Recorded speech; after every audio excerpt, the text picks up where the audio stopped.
सभी को ये तो पता है कि कृष्ण का जन्म कैसे हुआ था, लेकिन क्या आप ये जानते हैं कि भगवान कृष्ण की मृत्यु कैसे हुई थी? महाभारत के युद्ध के बाद जब दुर्योधन का अंत हो गया तो उसकी माता गांधारी बहुत दुखी हो गई थी। वह अपने बेटे के शव पर शोक व्यक्त करने के लिए रणभूमि में गई थी। भगवान कृष्ण और पांडव भी उसके साथ गए थे। गांधारी अपने बेटों की मृत्यु से इतनी दुखी हुई थी कि उसने भगवान कृष्ण को 36 वर्षों के बाद मृत्यु का शाप दे दिया था। भगवान कृष्ण मुस्कुराए और स्वयं पर लगा अभिशाप स्वीकार कर लिया और ठीक इसके 36 वर्षों के बाद उनका अंत एक शिकारी के हाथों हुआ। महाभारत कौरवों और पांडवों के बीच हुए युद्ध का वो रूप है जिसने कुरुक्षेत्र की मिट्टी तक लाल कर दी थी। कहा जाता है कि इस भयंकर युद्ध में इतने लोगों ने अपनी जान गंवाई थी कि आज भी उनके लहू से कुरुक्षेत्र का मिट्टी लाल ही है। ईर्ष्या, लालच और घमंड, ये तीनों ही कारण चचेरे भाइयों के बीच संग्राम का कारण बने। एक तरफ 100 कौरव भाई और दूसरी तरफ 5 पांडव। कृष्ण से लेकर भीष्म पितामह,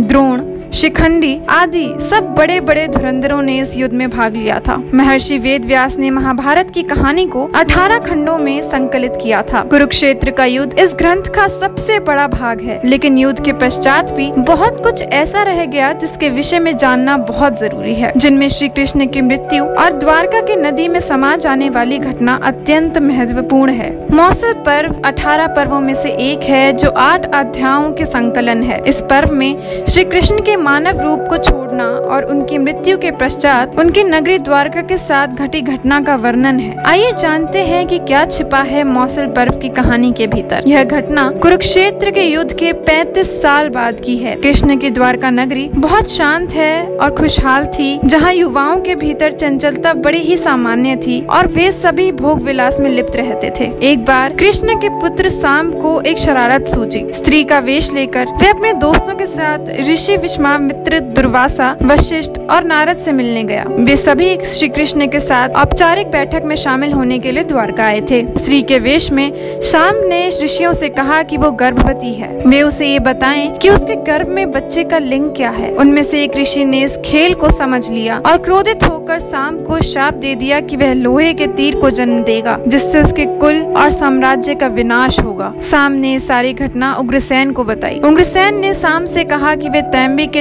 तीर का चूर्ण बनाकर प्रभास नदी में प्रवाहित कर दे। इस तरह उसे उस श्राप से छुटकारा मिल जाएगा। सांब ने सब कुछ उग्रसेन के कहे अनुसार ही किया। साथ ही उग्रसेन ने भी ये आदेश पारित कर दिया था कि यादव राज्य में किसी भी प्रकार की नशीली सामग्रियों का ना तो उत्पादन किया जाएगा और ना ही वितरण होगा। इस घटना के बाद द्वारका के लोगों ने विभिन्न अशुभ संकेतों का अनुभव किया। सुदर्शन चक्र, कृष्ण के शंख, उनके रथ और बलराम के हल का अदृश्य हो जाना, अपराधों और पापों में बढ़ोतरी होना, लाज शर्म जैसी चीजों का समाप्त हो जाना, स्त्रियों द्वारा अपने पतियों और पुरुषों द्वारा अपनी स्त्रियों के साथ विश्वासघात करना आदि बेहद सामान्य घटनाक्रम हो गया था। चारों ओर अपराध, अमानवीयता और पाप का साया था। बुजुर्गों और गुरुओं का असम्मान, निंदा, द्वेष जैसी भावनाओं का उल्लेखनीय बढ़त आदि सब द्वारका के लोगों का जीवन बन गया था। ये सब देखकर भगवान कृष्ण परेशान हो गए और उन्होंने अपनी प्रजा से प्रभास नदी के तट पर जाकर तीर्थ यात्रा कर अपने पापों से मुक्ति पाने को कहा। सभी ने ऐसा ही किया, परंतु जब सभी यादव प्रभास नदी के किनारे पहुँचे तो वहाँ जाकर सभी मदिरा के नशे में चूर होकर भोग विलास में लिप्त हो गए। वे नाचते गाते और मदिरा का सेवन करते। मदिरा के नशे में चूर सात्यक कृतवर्मा के पास पहुँचा और अश्वत्थामा को मारने की साजिश रचने और पांडव सेना के सोते हुए सिपाहियों की हत्या करने के लिए उसकी आलोचना करने लगा। वहीं कृतवर्मा ने भी सात्यायिक पर आरोप मढ़ने शुरू कर दिए।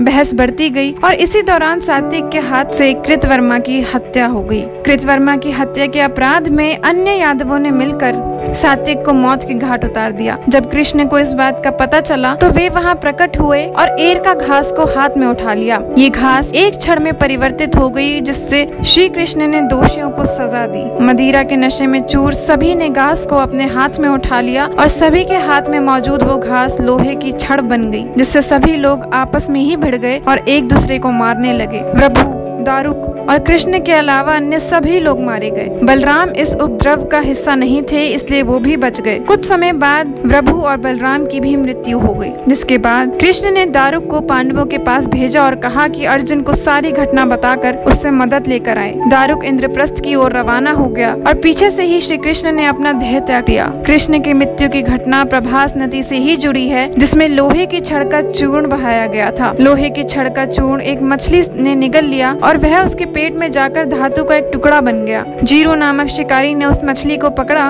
और उसके शरीर से निकले धातु के टुकड़े को नुकीला कर तीर का निर्माण किया। कृष्ण वन में बैठे ध्यान में लीन थे। जीरो को लगा वह कोई हिरन है। उसने कृष्ण पर तीर चला दिया, जिससे श्री कृष्ण की मृत्यु हो गई। कुछ समय बाद अर्जुन मदद लेकर द्वारका पहुँचे और कृष्ण की मृत्यु की खबर पाकर अत्यंत दुखी हो गए। कृष्ण के जाने के बाद द्वारका में उनकी 16,000 रानियां, कुछ महिलाएं, वृद्ध और बालक ही शेष रह गए थे। वे सभी इंद्रप्रस्थ के लिए रवाना हो गए, परंतु जैसे ही लोग द्वारका छोड़ने के लिए तैयार हुए, जल का स्तर बढ़ने लगा। मलेच्छ और डाकुओं ने द्वारका पर आक्रमण कर दिया और जब अर्जुन उनकी सहायता करने के लिए अस्त्र चलाने लगे तो वे सभी मंत्र भूल गए। द्वारका नगरी पानी के भीतर समा गई।